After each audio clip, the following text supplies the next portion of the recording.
Our next nominee is Mark Robinson, who is a professor at Lourdes University.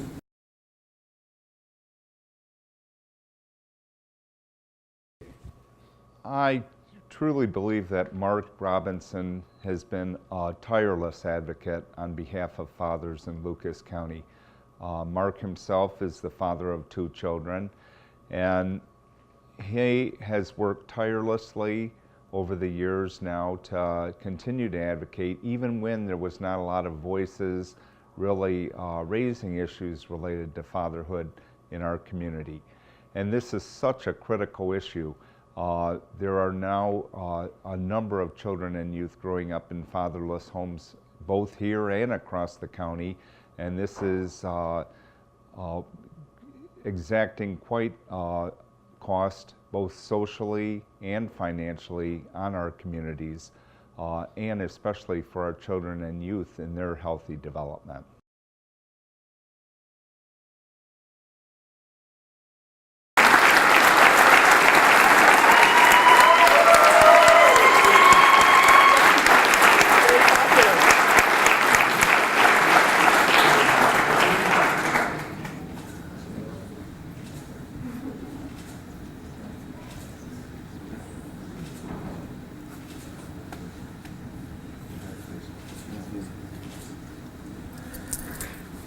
Good morning.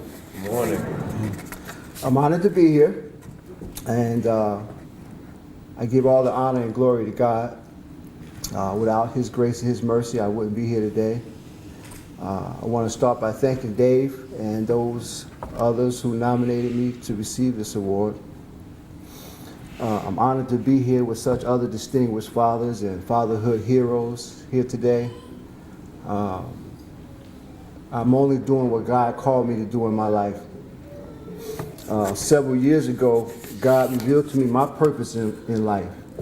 He spoke to me and He told me to restore fathers back to the head of the family through the gospel of Jesus Christ. And at that point, I didn't know why He had chosen me. I just know that I wasn't going to argue with Him. So I began to work with fathers in the community to enlighten them on their original purpose and design that God created them to be as men, as husbands, and as fathers, which led me to establish the nonprofit organization Restore Incorporated, which I established for the purpose of doing exactly what God called me to do, to restore fathers back to the head of the family through the gospel of Jesus Christ. God established the original blueprint for successful fatherhood back in the beginning when He created the first father. And He put all the provisions in place for a man to be a successful father, to be the head of his family. He created everything that a man needed to be a provider and a protector and to sustain his family. And restore means returning someone or something back to its original position. And when you talk about restoring fathers, we have a responsibility to return fathers back to the position that God created them to be. Not back to the 60s, where fatherhood was better than it is today. That's not restoration. Not back to the turn of the century, where most families were intact, where the mother and father both were in the home. That's not restoration. If you want to restore fathers back to the original purpose in which God created them to, you got to restore them back to the beginning. They need to be educated on what God created them for, the purpose that He created them for. They need to be educated on the authority and the dominion and the responsibility that God created them to have. There's no greater honor for a man than to have the title of a father, because that's the title that God gave Himself. And for us men to have that title, the same title that God has for Himself, there could be no greater honor. And it means that it puts a great responsibility and a burden on our shoulders to live up to that title. You know, a dad's got to do what a dad's got to do no matter what. I like the words that have been used this morning as committed.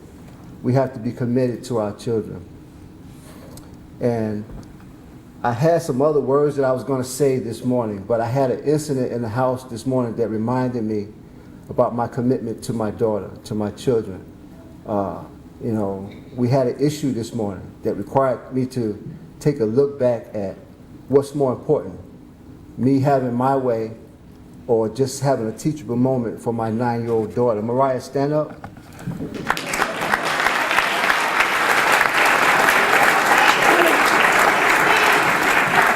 There was a fatherhood teachable moment that I could have made one choice or the other. One would have been to do what I wanted to do regardless what my emotions were dictating me to do.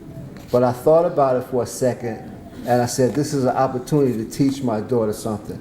The wrong decision could give her the wrong impression of me, and it might take her to become a young woman herself before she realized what that was. But I need to have her have an immediate understanding of my role and my responsibility to her as a father. Not wait for her to be a grown woman and think back on this incident this morning and draw a different conclusion. Because in the interim between now and 20 years ago, when she's a young woman and she thinks back on this, she's gonna have to go, it's gonna have a different impact on her over the next 20 years of her life. So I had to make a decision this morning that was gonna be best for her and let her know that I love her regardless, no matter what. You know, as fathers, we don't always make the right decisions, but we gotta make the one that's best for our children. And we are not perfect. There are no perfect fathers. As I teach and educate fathers, doesn't mean that I have it right. Because as I'm teaching and educating every man, husband, and father that I minister to, I'm also ministering to myself. Because I don't have it right. I'm not perfect. I still make decisions that reflect my interests sometimes, and not the interests of my children. So I have to always be ministering to myself and trying to grow and improve as a father. Be committed to my children, never be absent, no matter what. One of the questions that I always ask fathers is, why aren't you responsibly involved in the life of your children?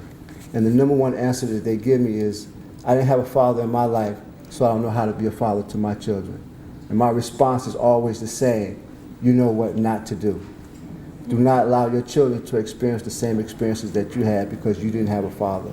You know what that meant, you know what issues it caused you in your life. Just be there, be present, and you'll be a better father than the one you had in your life. Thank you again.